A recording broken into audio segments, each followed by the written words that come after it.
How hard exactly is a PhD? Well, it's not hard for why a lot of people think a PhD is hard. Like, it's not about being clever. It's not about, being unable to think properly. It is actually more of a mental challenge because of the distractions in your own mind.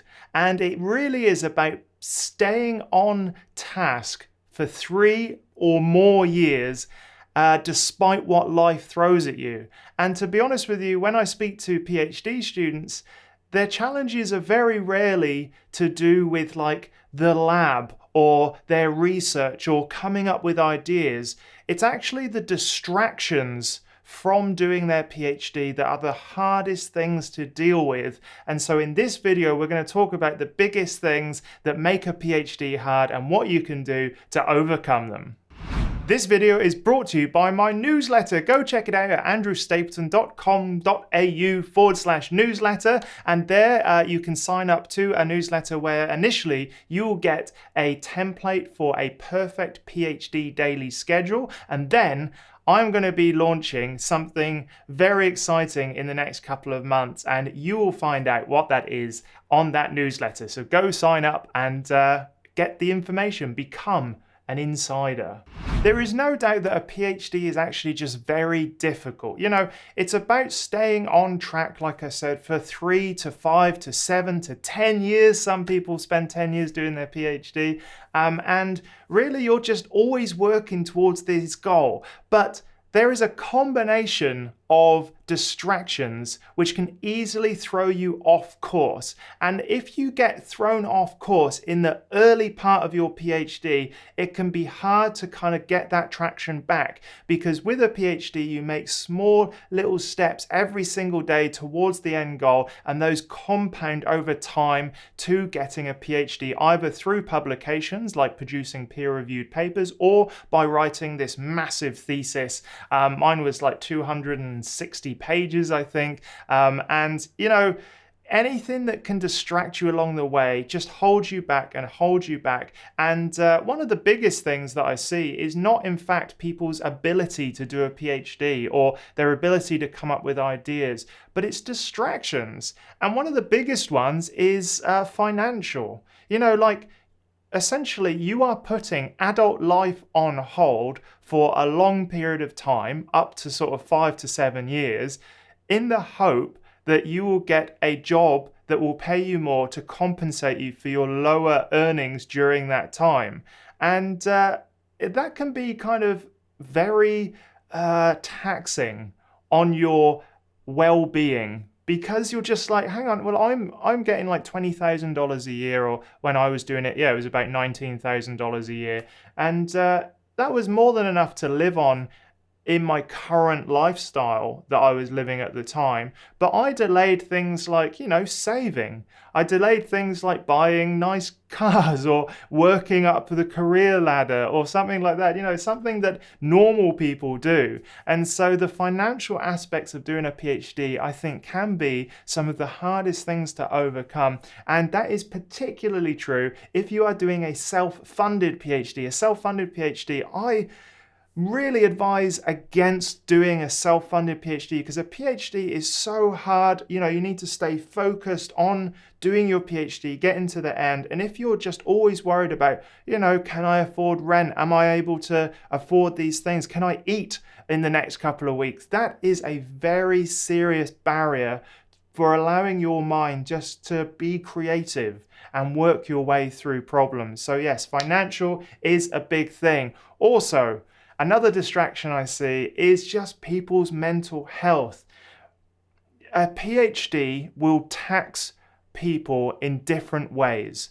Part of playing the PhD game is to enter your own mind occasionally and be like, oh no, this is terrible. What am I doing? I'm an imposter. Oh my God, everyone around me is doing better than me. And dealing with those challenges is part of a PhD. And if you already have mental health issues, it can be hard to overcome those problems. Every PhD student feels at some point the imposter syndrome. And once again, all of these things can easily distract you from your main goal, which is to work towards every single day the PhD stamp of approval, which is either the peer-reviewed publications or the thesis that you can show to an examining body. And so mental health issues are a huge part of just dealing with the PhD process. And it all comes down to support as well. Like another distraction is if you don't have the appropriate support, those mental health issues can very quickly become overwhelming to the point where it completely distracts you from doing a PhD. Another thing is supervisor relationships. So ideally, a supervisor relationship would be one where you are mentored, where you are nurtured, where you are supported, where you're lifted up, on the shoulders of giants, and that giant may actually be your supervisor. My actual PhD supervisor was very short, so even though she couldn't get me there in physical stature, she was an incredible PhD supervisor and certainly made me a much better scientist and writer. So your PhD supervisor relationship, if that starts to crumble, it can easily become a distraction that can stop you from getting a PhD. So these distractions, are very real for a lot of people, and they are different for everyone. And so everyone has their own little journey towards a PhD. And essentially the way I see it is like you're trudging towards it, and all of a sudden, it's like mental health issue and you have to deal with that. And then financial issue, you have to deal with that. But all the time you're just focused. And the moment you decide to go on these side quests, it can easily distract you, and like I said, you lose that compounding effect from spending years just working. So yes, a PhD can be hard, but not because people aren't capable, but because all of these issues and distractions come up, and then they start doubting themselves, and they enter this spiral, this downward spiral of lethargy and inability to think clearly. Because ultimately, doing a PhD is about giving your mind the ability to be creative, to think outside of the box, to work on new problems, and anything that can stop that is a distraction, and those are the hardest things to overcome during a PhD. Another thing that is relatively difficult about doing a PhD is the fact that the skills that have got you to a PhD are not able to get you a PhD. So to get to the front door of the PhD kind of ballroom, if you will, you have to be good at exams, you have to pass exams, you have to know how you learn, and you have to learn how you are able to get good grades. And a lot of us come up with our own hacks. Mine was active recall, which I've talked about in another video, and all of that really just allows you to enter the PhD realm. But once you're there, cramming is not going to help. Your ability to know how you learn will help in some ways, but ultimately it's about overcoming your own limitations at that point. It's like, okay, we need to do experiments, because without experiments or without research, I won't be able to come up with my own stuff. I need to do a literature review. There's the process, but all of that process you've only kind of had hints of up until that point. Maybe you did a literature review in your final year of uni because that's what they thought would help you, but now you're doing it for real, and no one has really trained you to do that. And so a PhD is hard because when you get there, you realize that none of the skills really help you. You've got the foundational understanding of your subject, obviously, and you've demonstrated that in exams. But now it's about taking that knowledge and entering the unknown. And that is incredibly difficult. And so all I can say about that is understanding that is actually the game goes a long way to helping you navigate the PhD system, and also just working daily on your problems. Now, I've talked about this in other videos. So there's 6 attributes of successful PhD students and how to finish your PhD in 3 years. All of those videos will really take you through the framework that I think really works for getting you through your PhD, because really no one else talks about it. You're kind of, here's your project, here's your supervisor. We meet up once a week if you're lucky. Good luck, go read the research. And I was just amazed. Like, I'm not sure how it is done now, but I'd never read a peer-reviewed paper. I didn't know where to search for them. I didn't even know what they were. I didn't understand their importance. And now I was launched into doing a literature review where it was like, okay, go find some peer-reviewed papers and report back and produce this, massive 20-page document on what you found. And I was like, I have no idea what to do. So I hope that's better these days. In terms of support from universities, or at least support from your research group and supervisor. But it's just a whole new world. A whole new world.